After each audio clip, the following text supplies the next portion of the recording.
Welcome back, ladies and gentlemen, to another match at the Acer TeamStory Cup, the ATC, and we have today a match between Team Acer themselves, and they are going up against Team Millenium, so it's going to be a pretty decent Starcraft 2 evening for all of you out there.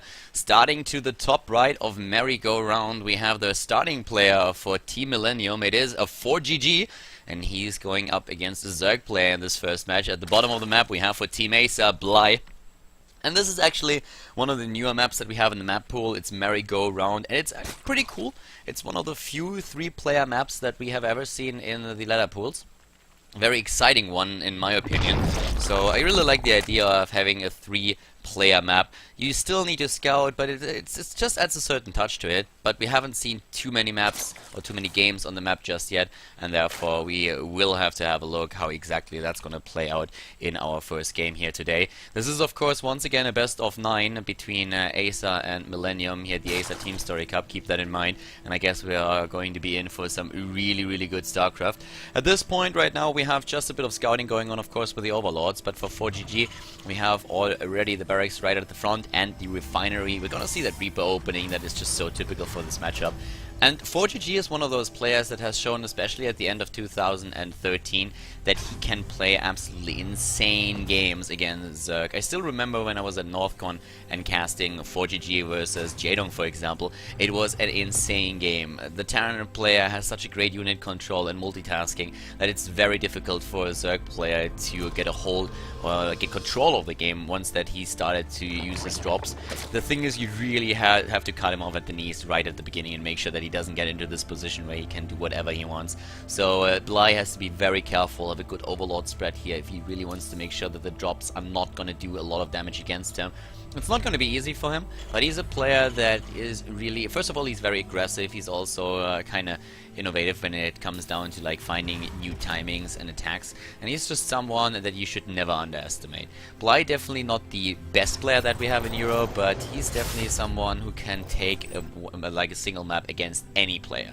So ForGG has to be careful there. And another thing is that ForGG is actually one of those Terran players that seems to be a little bit underrated, especially in Europe these days. But he's very strong indeed, and if he's in tip-top shape, then you better watch out, because he's out for blood.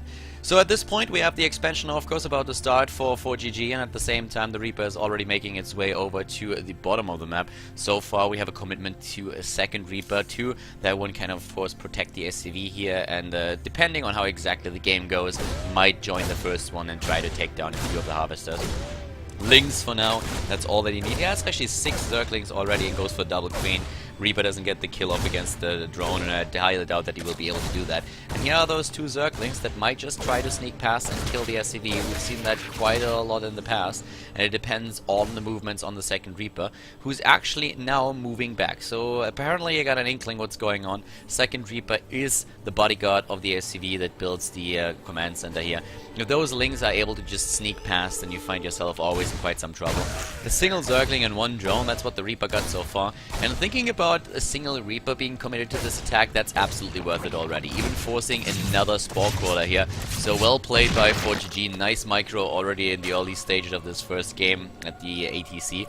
And we see in the main base the commitment to the third command center. If you think about this matchup, like traditional ways how most Terran players played is either going into that theStC or starting off with the second gas and then going into the cloaked banshees. But we also saw a couple of players, for example, Happy, that really tried to rely on aggressive timings with, let's say, a double factory, an early blue flame Hellion upgrade, and then a sneaky move into the opponent's natural. So that's something that can definitely win you the game, but ForGG is playing this a little bit more standard, whereas we have now here at the bottom left the double gas also for taking now for Bly, so he cannot only go into the speed upgrade, which, as it happens, he didn't start yet, but he could also just go straight into the lair tech. Well, we have apparently the German stream with a bit of lag issues here, but resolved right away, so no problem at this point. But what we currently have walking towards, or driving towards, the bottom of the map is the initial task force of ForGG, going up against the Triple Queen here. And as long as there's only 2 Hellions and 2 Reapers, he's not going to be too worried about that. The Zergling is choosing, well, actually pretty decent timing to move in here, might be able to kill 1 Harvester. Not more than that, because the Hellions are already on their way back, so not really a big deal for them to make sure that those Zerglings don't accomplish anything here. talking about accomplishing things, the Overlord in the main base at least had a look at the double command center, and also here at the front at what's happening with the 2 add-ons that we see there. So gets the scouting information, pays for it though with its life, and we still do not have speed. Bly is completely foregoing speed. He uses the 100 gas that he has and goes instead into the +1 attack upgrade. Also the Roach Warren on the way. We have the second evolution chamber being built, and that could well be a Roach timing that he's trying to utilize here. Reapers in the main base, on the other hand, are gonna find out pretty soon what's happening, at least they should. Taking down a couple of Harvesters. First one goes down, gets the second one. First Reaper bites the dust, but not quite. Doesn't really get the additional Spore Quarter, but the Hellions suddenly in the base, and that is something that Bly should have seen coming. Now suddenly with those Hellions, the Queens are trying to make their way over, but the creep is not completely spread between the bases, doesn't connect here properly. So the Queens are very late to the party, and already a lot of Harvesters dead and dying. 16 in total, and the Hellions, they aren't even done just yet. They make their way over to that natural kill, more mining time. The Zerg player is losing quite a lot here, and yes, another... Oh my god, if he would have gotten that last shot off, that would have been amazing for ForGG and absolutely horrible for Bly. 19 Harvesters apparently killed, and that's interesting. Apparently GameHard used something new on their overlay. I really like this. So 19 Harvesters have been killed. We can also confirm this, of course, with the resources lost here. 20 in total. That includes the original drone that was killed with the double Reaper arrest that we saw at the beginning. And as it happens, we have for ForGG now quite a lot of bunkers built, because he of course saw that there is already a Roach run, that there are upgrades, and he is expecting a Roach timing, or at least the possibility of a Roach timing. So he says like, well, I killed so much right now, I'm definitely in the lead here. With all that I have, I rather play this safe than lose the game now rather than lose to like a very stupid move on my end and playing it too greedy. So a very smart choice by him, but Bly, droning up again after the losses on the Harvesters here, decided that it's time to change the MO a little bit and instead move straight into a Spire attack. So goes for that right now. And in terms of the Harvester count, we have 50 versus 50 with the third base now being taken for Bly. Not really an ideal scenario for him. He definitely wants to be in a completely different position right now with a lot more Harvesters, a better economy, and a third base if he goes for that at all. Even have him with the macro hatch in the main base. But well, beggars can't be choosers, and at this point he finds himself in a situation where he has to take what he gets, and that's not, that's at least a block here on the command center on the third for a little bit, and also the scouting information for that. Baneling Nest is on the way, more Harvesters being built, but the problem for him really being that ForGG is already going into the double upgrades here with the engineering bay. We have also the armory lined up so they can start the +2/+2. And actually that's quite interesting, since we also saw just a blue post today where Blizzard was talking a bit of how they wanted to change Terran slightly, because Terran versus Zerg seems, in their opinion, a little bit too favored for the Zerg these days. So they are contemplating of just decreasing the costs for the +2/+2 and +3/+3 upgrades. There might be something that we're going to see there, or change the Hellions a little bit. So it's going to be interesting to see what they're going to decide to do in the end. But for now, we have actually just ForGG utilizing those medevacs and trying to just move in at one of the bases. He's really putting them to some use and keeping the Zerg player on his toes. At least the main base is now being attacked, and there are no Mutalisks just yet, but 11 of them are about to spawn, and that will put an end to that. Whoa, but one of them immediately dies. Well done here by ForGG, immediately going straight for the snipe on the Mutalisk. Now one of the medevacs is already down. Mutalisks are being attacked once again, but this time they survive. Nice transfuses here as well to make sure that that stays this way. One of the Queens goes down in the end, but the medevac here will also just crash down once the Mutalisks close the distance. So for now, the Terran player not really doing too much with that aggression here. Wasn't really able to kill too much with this. But if you just look at his position in general, with the 3 bases, with siege tanks here against potential ground attacks, then you will already realize that he's in a very solid position. Harvester count is 64 against 68. He has the additional mules. He's solid on 3 bases with siege tanks as well.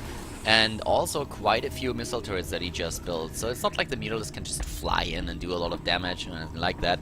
Bly has to be indeed very careful how he approaches this right now. He might have the worker supply, but he's definitely lacking the army supply. And in terms of upgrades, it's not like he's ahead or anything. Whoa, needs to be very careful here. Kills like 1 or 2 of those Marines, but not doing too much after that. What I really like about what Bly currently does is that his creep spec is absolutely phenomenal. You can really tell that he's in one team with Scarlet. I mean, apparently whatever she does to keep her creep spread like that, Bly has taken a page out of her book, because his creep spread is absolutely ridiculous at this point. Very great job with his mechanics. But still, the army size that we see for ForGG now crossing the map, that's something that has to worry him regardless. The creep is already being cut down here by the scans that we see for the Terran player. And for Bly, this is now one of those situations where he starts to be the one that's being pressured here. We have even the 4th base now set up for Bly, but ForGG is moving out. And he has by now the +2/+2 nearly completed, at least the attack upgrade. Armor still waiting a little bit, and he's utilizing the mobility that he has thanks to his medevacs, dropping onto the high ground here and starting to attack this 4th base, whereas Bly is just trying to go for counter pressure, moving in straight at that 3rd base. The Banelings, whoa, it's a party! Oh my god, 23 harvesters have been killed immediately within an instant. Absolutely amazing move here by Bly, and that definitely cut short the worker supply that we have there for ForGG. But this turret bastion that we see over there, that's something that he cannot simply take down, so he has to move back again.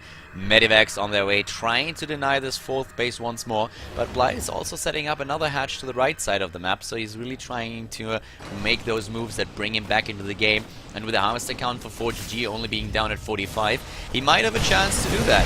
I mean, at least he's trying to do whatever he can. The resources lost are currently still in ForGG's favor, but only by the smallest of margins. Here come the Mutalisks once again, take down the Marines. Great job at that, and that drop is not going to do anything anytime soon. Marauder dies as well, but the rest of the Terran army is still going forward, claiming the Xel'Naga watchtowers, forcing the creep back once again with a good scan here. He did that several times already in this game. ForGG really trying to take that map control. And Bly doesn't have the bank yet. Both of them are on 2 upgrades, if I'm not mistaken. Yep, that's indeed the case. +1 attack upgrade for the siege tanks also done. And here we go again, the counter aggression to the top once again, and for that 3rd base. Forces the Terran player back. He's moving in already. Was trying to go for an attack on his own, trying to take down this base, and he's actually doing quite some damage. But Bly forced him back for now, took down another couple of harvesters, 13 additional ones being killed. Terran player still trying to just go for the counter aggression here, but he's really running low on harvesters by now. 39 against 72, and we have another force of units trying to cut down the reinforcements here. And yeah, it looks really like ForGG is starting to struggle a little bit, at least against those counter-aggression. Bly knows that he cannot really face this army, so counter-aggression is the only thing that is left to him. 120 army supply against 82, and he's doing what he can, but at some point he will have to face the music, and that's the big army that is currently crawling across the map for ForGG once again. Even an orbital command is still being contaminated here in midair. The Lings are still in position, but this hatch is already gone. And now we have even a burrow being researched. That might lend itself to a really nice setup of Baneling traps, but he needs those if he wants to cut down the Marine army of his opponent. Catching the reinforcements there, a little bit sloppy by ForGG, not realizing that those units were trailing behind. And he's at 150 supply, but Bly is working up that bank, and I have to say that he's doing a pretty great job. ForGG is starting to struggle here a little bit. Probably thought that game would be a bit easier for him after he was off to such a great start. But at this point, we have a very nice move here by Bly. I really like what he's doing. Always just trying to go for those guerrilla tactics, like not fighting the main army, just moving in. And now he's ready. He wants to go for it. He's moving in with all those Banelings, trying to cut down the Marines. Siege tanks are already being eliminated. The Banelings are still there. The splits are decent, but are they good enough? ForGG is losing a lot here. They're dropping it on the same amount of supply, but it's Bly who has that big bank still, at least in minerals. He still has that army, and ForGG, he's moving in, he's trying to force the creep back even further, but at this point, Bly is starting to really close that gap completely. I mean, in terms of like the army supply, of course ForGG is still a little bit ahead, given how many harvesters he lost earlier, but still, Bly is working on it. And if you look at the harvesters lost, that's 37 against 38, so both of them with similar numbers here. The problem for Bly is really that facing this army is so tough for him. It's very difficult to really go up against this. He needs more units, and he's building them right now. Still a little bit short on the gas income. If he loses this space, that would definitely not be in his favor. He needs a little bit more mineral harvesting here, and that's why we have another setup to the left side where he rebuilt this hatch, but losing this one is of course quite annoying for him. Terran player, on the other hand, is still on 3 bases. It's not like ForGG decided to take a 4th at some point in this game. He is trying to just cut Bly completely off from his income. But Bly, once again, with another attempt to go for a run by. The 3-3 now finally started for ForGG. Keep in mind that Bly also doesn't have an infestation pit, so he can't go into Hive Tech. We won't see the 3-3 upgrades for him anytime soon. But he might be able to do some damage to those. Oh, what a clutch lift here for ForGG. Well done. But at the third, one of the siege tank goes down, another one being saved by the medevac there. Nice micro by ForGG, only losing one of them. In terms of army supply, we have 112 against 120 actually against 64. Ooh, needs to be careful how he uses those banelings. And talking about units, we have a few Zerglings still trying to sneak in over here at the natural. Not successful, but if Bly can hold on a little bit longer, he will have the better economy for sure. So at this point, ForGG very, very eager to take down another base. He knows that Bly is dependent on this 4th, and he's trying to take that out. Using those siege tanks once again on the high ground to lend a little bit of backup to the Marines on the high ground, and those are moving in right away, whereas Bly builds one base to the left, another one to the right. He's really trying to spread them out, but another force of ForGG moves in at that 3rd base, and wow, this time he's doing quite some damage. Kills 12 additional drones, and ForGG knows, of course, that Bly does not have mules to make up for the harvesters that he uses here. But with all the harvesters that we have, still for Bly, he should still be fine. 55 against 49 at this point in time. But he's gonna lose even more than that. He might lose that hatch, but at the same time, another attack over here at that 3rd. The Mutalisks are moving in, and this time I don't think they're gonna show mercy. Marines are moving back, trying to save that command center, and they might be able to just do that. Another volley, and it's gonna go down, I guess. Oh my god, he needs another shot, and he gets it. Gets the shot, sacrifice another Mutalisk. 13 SCVs died here as well. It's the big slaughter of 2014. Both of them playing actually such a hyper-aggressive game. I love it. I mean, this is the best game that we could hope for in terms of opening matches here. Right now we have ForGG at 180 supply against 133. Bly still going strong there. 20,000 resources lost against 16,000. He has those 2 bases to the left, to the right, but he's losing the one in the middle here. And he still cannot fight what ForGG has on the map. So he's just trying to cut off his income. And he's doing a great job at that. But facing this army, I mean, look at this massive, massive army that we see for the Millennium Terran player.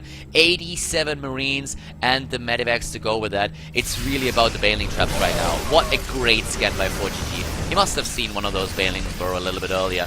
That's exactly what he kind of needs.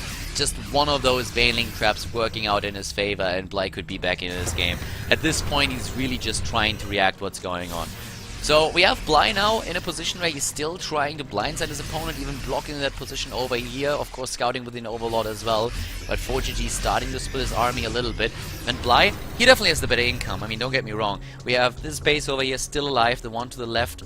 Not any longer, and that drop that was responsible for that is already heading into the main base right now, trying to take down the Spire, and that would put a stop to the air units for now, at least for this game.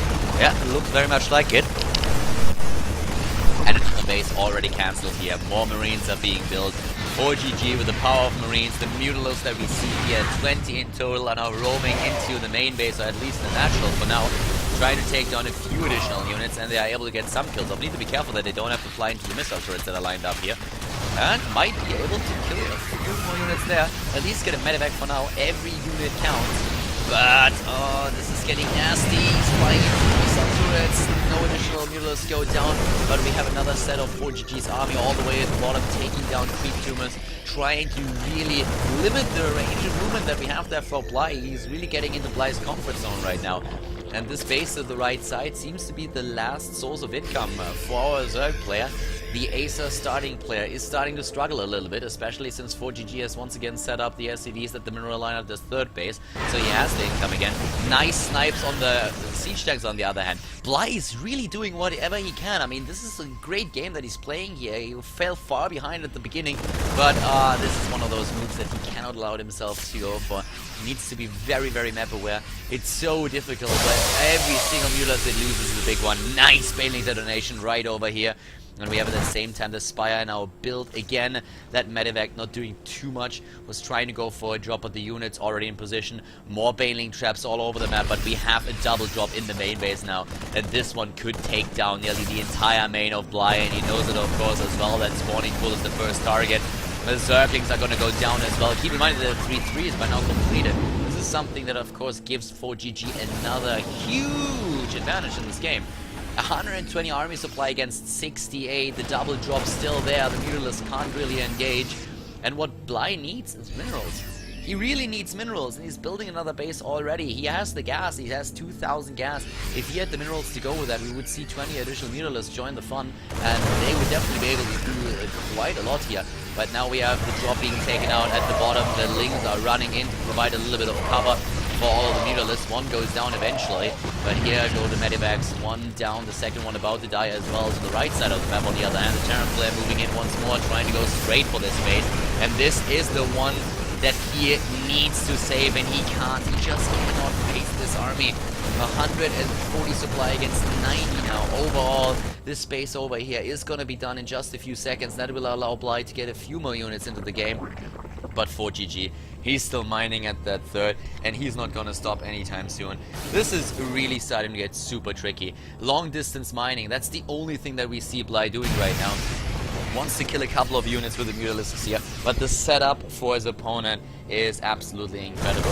And at this point, with the Overlord gone, there's another option for ForGG to put down a command center, at least in the near future. The Mutalisks are still trying to go in, and Bly, oh, he's losing too much. Alright, this was kind of the last attempt that he had there. Losing the Mutalisks, definitely a big problem. He was trying to move in, he was really going for it, moving in with the ground units, but then he saw the siege tanks in the back that got their shots off. Tried to move back, the Zerglings a little bit too fast, no cover for the Mutalisks any longer, and they get taken out. In total, what we saw there, 278 Zerglings gone over the course of this game.